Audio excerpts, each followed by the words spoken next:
Alright, so before anything else, let's just go ahead and get this out of the way.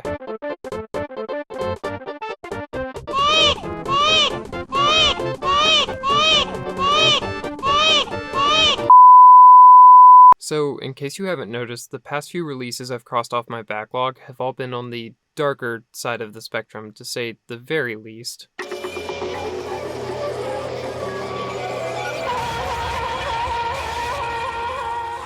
And thanks to that previous experience, I decided to take a hard left this week and look at Super Mario World 2, Yoshi's Island, or just Yoshi's Island for short. This title has been sitting comfortably on my I've been meaning to play that list for a long while now, so I figured it would be a good time to hop back on NSO and give a spotlight to some retro masterpieces. And, I mean, it was either this or Jelly Boy, so, count your blessings. Anyways, Yoshi's Island. I present to you all the Super Mario World sequel that everyone in 1995 was clamoring for, now featuring 20% more baby delivering. Nintendo really looked at this and came to the natural conclusion of saying, yeah, this is great and all, but where are his parents? And thus, the backstory of Mario Jumpman Mario got even deeper. My honest guess for what happened is that Nintendo saw the massive popularity of Yoshi from his debut in Super Mario World, and decided they wanted to capitalize on that success with a spin-off, but they still wanted to make some money off of it, and that's how we ended up with Super Mario World 2. Subtitle, patent pending. Now, I'm sure some of you are questioning why Mario is an infant in Super Mario World 2, so let me give you a very quick rundown of the narrative here. A stork is on its way to deliver two brothers to their parents, but unfortunately terrorism ensues, as it tends to do, and one of the babies is then stolen. The other baby drops to the ground and lands on top of Yoshi. Our green dinosaur friend here then brings baby Mario back to the clan, where they agree to work together to reunite the brothers. At least, that's what's inferred. The Yoshis don't really talk, the narrator just kinda makes a joke about how Yoshis can't read. And honestly, I think that's my biggest takeaway from here. And that's it, story-wise at least. Our favorite flying terrorist will pop up and taunt us from time to time, but as with most platformers, the story's only here to act as a necessary vehicle for the gameplay. But before we get to the topic of gameplay, I'd like to address what you're seeing right now, the title's visual style. No joke, this is probably the best looking Super Nintendo game I've ever seen. At the very least, the best looking one I've played. I know a lot of people rave about Rare's Donkey Kong Country, but I don't think it even comes close to comparing here. When I think of art styles from the Super Nintendo, some instant images that pop into my head are Chrono Trigger, the original Super Mario World, or Link to the Past. All of these games are beautiful in their own unique way, but they all share one thing in common: incredible sprite work. Now, don't misunderstand me here. Yoshi's Island does have absolutely gorgeous sprite work. However, I would argue that the sprite work is so good that often I fail to even see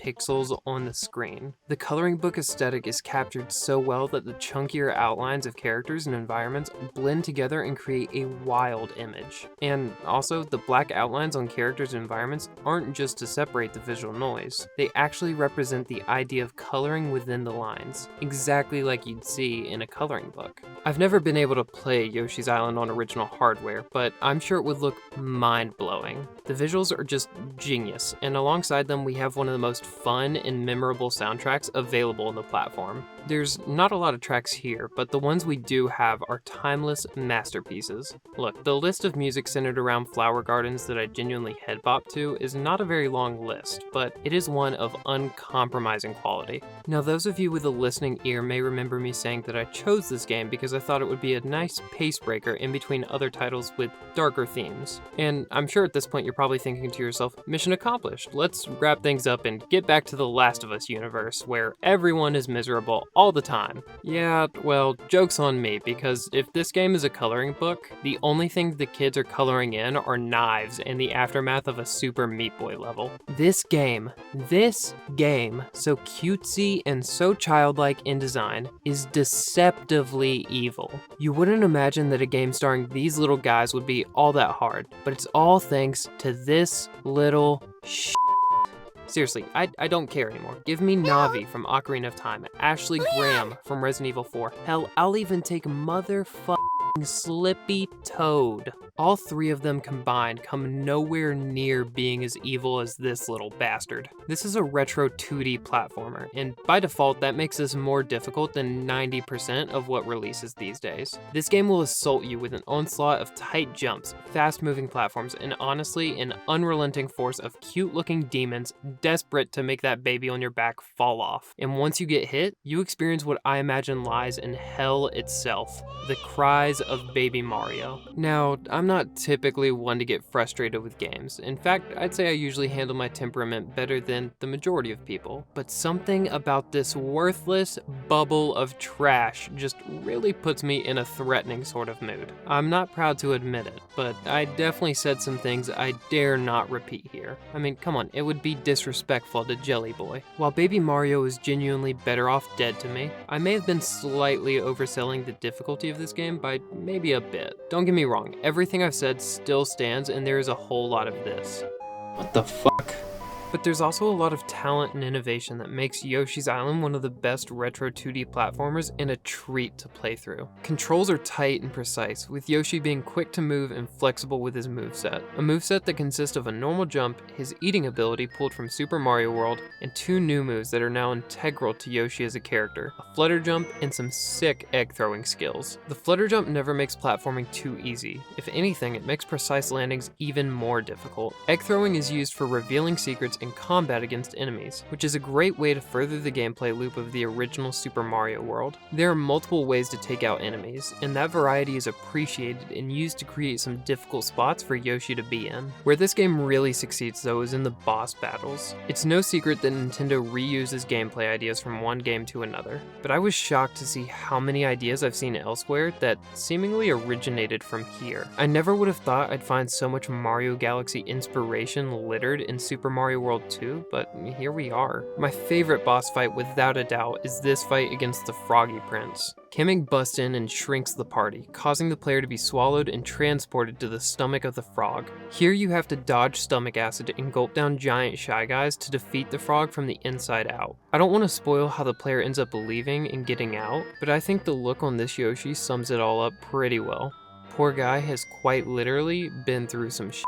And spoiler warnings for this next part, but I can't in good faith talk about Yoshi's Island without going at length about one of the coolest final boss encounters of all time. So here it is.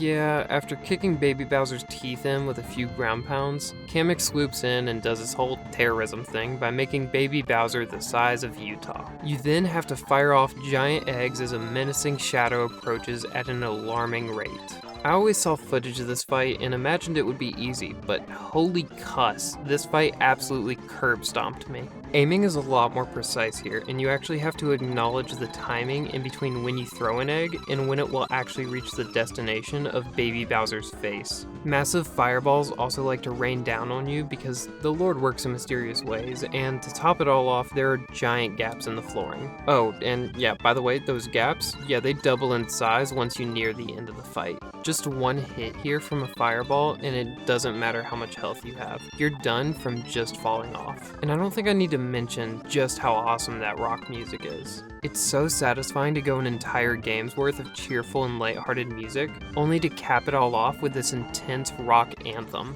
It's one of the most famous boss fights of all time for a reason, and I'm glad I can finally personally see why. While nothing could have ever prepared me for the anxiety and PTSD that I will now forever suffer from due to this thing, Yoshi's Island stunned me and was another shot in the arm reminder of just how good the classics can be. One of the most memorable art styles and soundtracks of the generation it originates from. The game is nothing less than an artistic vision executed brilliantly from start to finish. While there may be one too many maze-like levels and difficulty spikes every now and then, it never stops Super Mario World 2 from being a shining accomplishment in Nintendo's overall discography of games. With peak level design, top tier presentation, alongside some of the most creative and fun boss encounters I've played in any Super Nintendo game, Yoshi's Island has truly stood the test of time and earned its illustrious masterpiece rating. Thanks again for watching. I hope you all enjoyed this more retro-focused episode. Hopefully with the shorter runtime and more lighthearted tone, it's acted as just as much of a breather for you all as it has for myself. Scheduling and doing weekly episodes is going to become a bit more challenging over the next few months, but I plan on keeping you all updated and continuing to make stuff for people like you to enjoy. For any large updates, I'll make a post on the community tab over here on YouTube, but for smaller and more regular updates, check me out on Twitter at @TheRealBackLog. Hopefully I'll be able to return next week with a look into Danganronpa's second entry, Goodbye Despair, and we'll see how well it stacks up compared to its stellar predecessor. If that sounds interesting, make sure you hit that subscribe button, and give that bell a ring if you want to be notified of when that video goes up. If you like my video, make sure to give a little love to the like button, and comment below what you'd like to see me cross off the backlog next. As always, stay positive people, and thanks for helping me complete the backlog.